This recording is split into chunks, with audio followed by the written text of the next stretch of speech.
Hello everyone, welcome back. This is part 3 of Why They Lie, and if you haven't seen parts 1 and 2, you need to go watch them now. And if you have seen them, thanks for coming back. We're glad you're here. We've missed you. Sorry for taking so long, but wanted to put a lot of work into this so everything would make sense to you. Now, before we get started, I do want to share a video with you. I'm not going to play the video all the way through. I just wanted to share it with you so that you can watch it if you're interested. It explains a lot of the past deceptions that led to the current condition we are in now, with the globe model being worldwide, all across the globe, the cartoon ball. And it all happened centuries ago. Like we said, there was a prophecy about it, that it was going to happen, and it happened just like the prophecy said. And it has a lot to do with the history lesson you learned in this video. It's a connection that connects the Jesuits with the Pythagoreans, with Pythagoras, Copernicus, Tycho, Kepler, Galileo, Einstein, etc. And it's really good imagery, really good narration. I suggest watching it probably before you watch this video, but if you're not patient, you can just watch this video and then go back to it. You guys are smart. You probably know a lot of this history just from the history you learned in school, but this gives a lot of the missing parts, okay? Makes everything make a lot of sense. So I suggest you watch it. Again, it's on the Mig channel. I'll leave a link in the description for you. So I hope that helps you guys out if you're researching this and really interested. But we're gonna go back now where we left off in the last video, and that's talking about a man named Admiral Byrd, okay? So here he is right here giving an interview, and he puts out some important information about Antarctica. He's very vague. He tries not to say too much, and you can tell from his body language at times he's rather uncomfortable.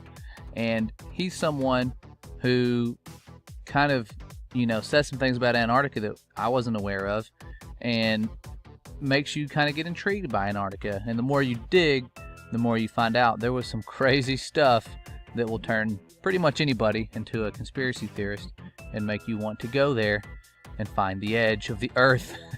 Okay, so listen to what he has to say. We've condensed it down and sped it up a little bit so that you can hear the important parts and understand what's going on before we move into the really crazy deep stuff about Antarctica. Okay, so listen to him and take some notes. Admiral Byrd, you've been to both the North Pole and the South Pole. Is there any unexplored land left on this earth that might appeal to adventurous young Americans? Yes, there is. But strangely enough, there's left in the world today an area as big as the United States that's never been seen by a human being. And that's beyond the pole on the other side of the South Pole from Middle America. And I think it's quite astonishing that there should be an area as big as that unexplored. That's a tremendous So challenge. there's a lot of adventure left down at the bottom of the world. So I'm willing to say to you that there will be a number of expeditions that will follow, I think, year after year, at the bottom of the world, because the government has really become interested. Why this interest in the bottom of the world? Nobody living down there, is there? No, it's pretty cold. There's only one permanent resident, that's the emperor penguin. The little ones live further north. I tell you one reason they're interested. It's by far the most valuable, important place left in the world for science. That's why the scientific groups all over the nation are really interested. But more important than that, it has to do with the future of the nation, those to come after us, or even during your lifetime. Because it happens to be an untouched reservoir of natural resources. And, as the world shrinks with an ever-increasing acceleration, far-flung places once useless, like we thought the North Pole was, and no man's land, become very useful. The bottom of the world will be important, not only to us, but to our allies. No woman's ever stepped foot upon the Antarctic continent, and it's the most peaceful place in the world. Well, I'm sure that won't last very long. Admiral, you speak of the resources of Antarctica. What are they? What are the natural resources there? Well, we've found enough of coal within 180 miles of the South Pole in a great ridge of mountains. It's not covered with snow, enough to supply the whole world for quite a while. Well, That's the coal. Now, there's evidence of many other minerals. We are pretty sure there's oil. Now, that coal shows the bottom of the world. Now, by far the coldest spot in the world. Where that coal is gets 100 below zero in the winter. well, It was once tropical. So we think there's oil there, and there's evidence, probably uranium there. is it any secret? Is there uranium there? That would be the only thing that would be practical to actually go after, I suppose. Everything else would be economically unfeasible, wouldn't it? Well, as we recklessly expend our resources, the time will come when we'll have to go after that stuff down there. Well, You know, I avoided what you said about uranium. I'm not sure about that. I don't want to have the world fighting over the Antarctic. And Robert, is there a competition among other nations to try to get information about Antarctica and possibly to secure some of these resources? Well, yes. There are now 7 nations very much interested. Well, you know, as I said, it's the most peaceful place in the world, but I don't think it will be for long. Because of this intense interest on the part of other nations and this nation. Well, Admiral Byrd, are private expeditions a thing of the past? Is expedition and exploration, making expedition and exploration now purely a government function because of the tremendous No, I cost and don't think organization? so. I think down south, it may be more or less a thing of the past.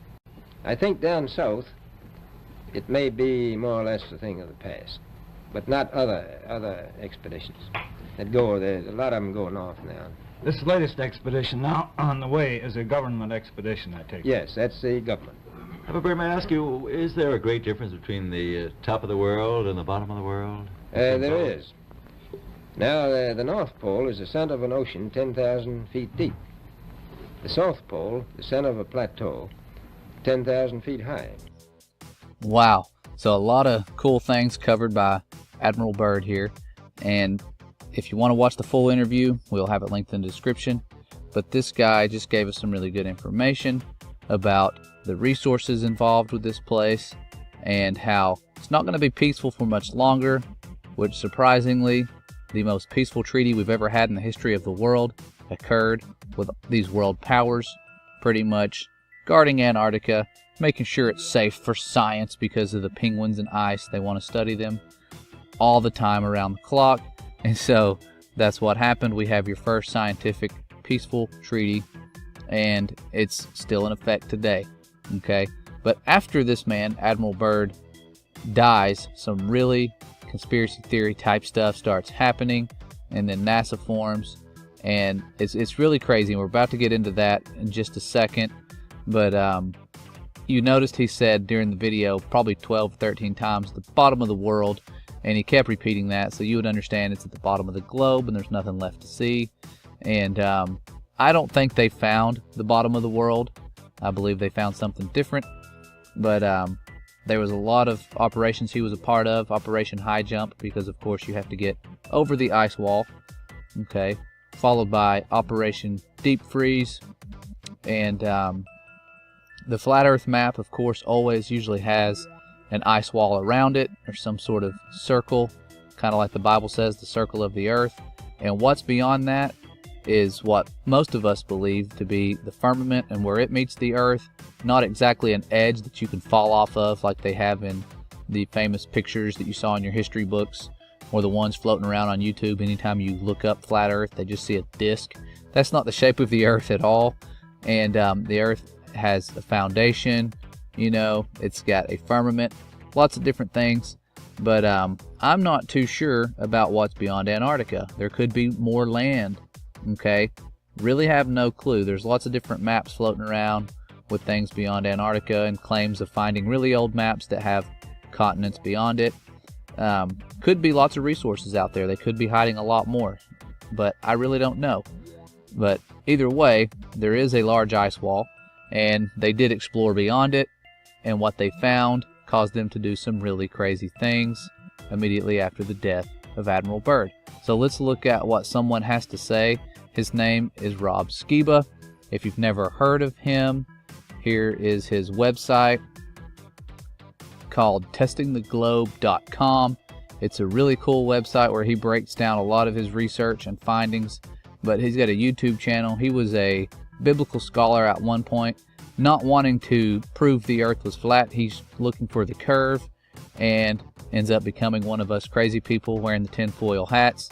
But really, really good guy, really unbiased, but has uncovered some really cool things, especially about these operations in Antarctica and how they really kind of reveal that they discovered that the Bible was true and that there was a firmament. So pay attention to the stuff he has to say. He does a really good breakdown of this, and it's pretty cool information if you weren't aware of it. So pay attention and take some notes. Okay, let's put the chronology here. You got, again, Operation High Jump 46 through 47, Operation Deep Freeze 55 to 56. He dies in 57. NASA's formed in 1958. Then after Operation Deep Freeze and whatever weirdness took place down there, everybody leaves Antarctica, and they go and form this Antarctic Treaty and put that into place in 1961. The original signatories were the 12 countries active in Antarctica during the International Geophysical Year 1957 to 58. These countries had established over 50 Antarctic stations for the International Geophysical Year.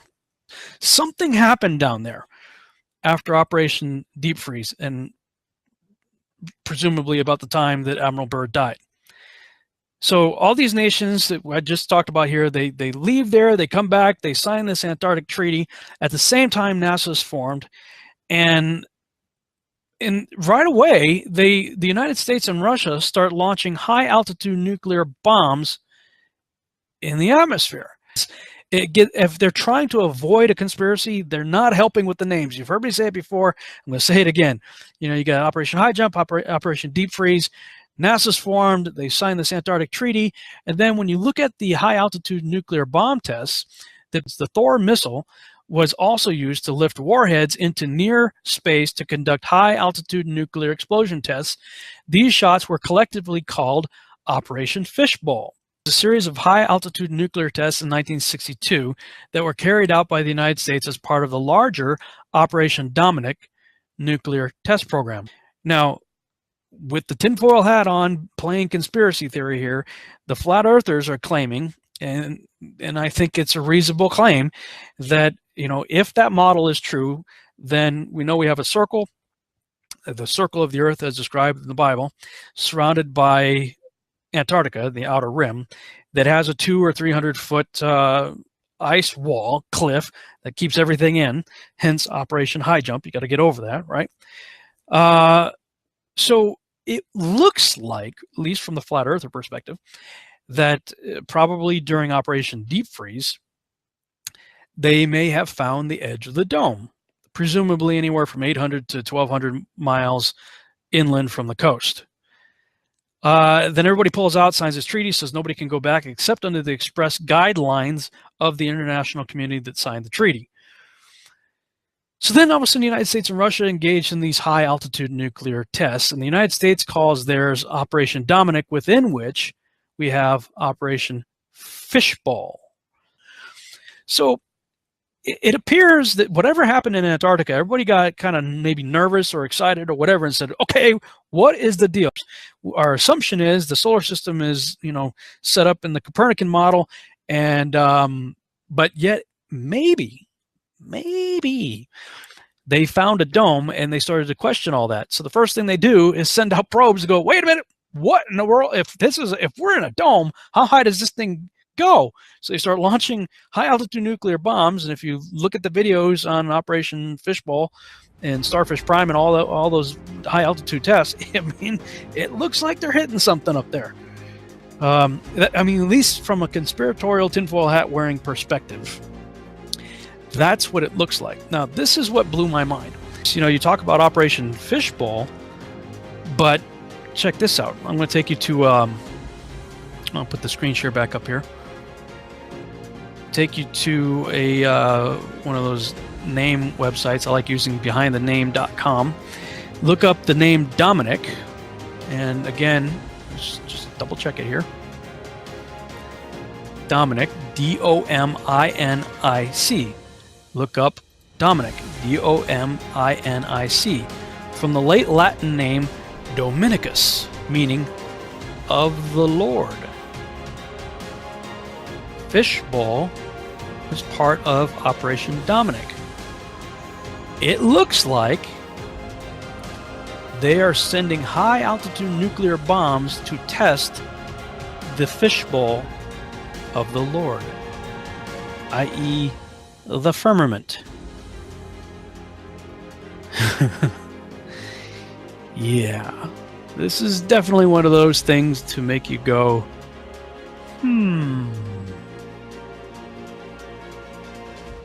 Although we weren't able to shatter that highest, hardest glass ceiling this time, thanks to you, it's got about 18 million cracks in it. The pitcher, steroid Santa Claus, kicks and deals. It's a long fly ball going back, and the ball shatters the sky, bringing the ocean itself down into the stadium. Oh, Simpson just broke this dream's reality wide open.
Well, guys, I know this has been a crazy, fast-paced little adventure on this part 3, and I'm sorry for that, but I just really wanted to answer some questions, pique your interest a little bit, so that you'll do some digging. Many of you think that, hey, anybody can go to Antarctica, it's easy to explore, and we should be able to have a picture of the edge if there is one, and that's some really good questions too. Okay, so if you're interested in that, there's a really good video here that breaks down the Antarctic Treaty, why we can't do the whole picture of the edge scenario, and it's very easy to understand. You just need to understand how the treaty works. If you've never read it, it's quite odd that it did form with the conditions it formed with all of these countries sharing land for the first time ever, peacefully and for science, you know. And this was before the global warming days, so you need to understand that we weren't worried about this stuff melting and all of that. So it's really cool. Taboo Conspiracy is the ones that put this together. That's been floating around on the internet. People are uploading it like crazy because it's a really good video. But you can watch it. I haven't watched the whole video because I kind of understand the premise behind it.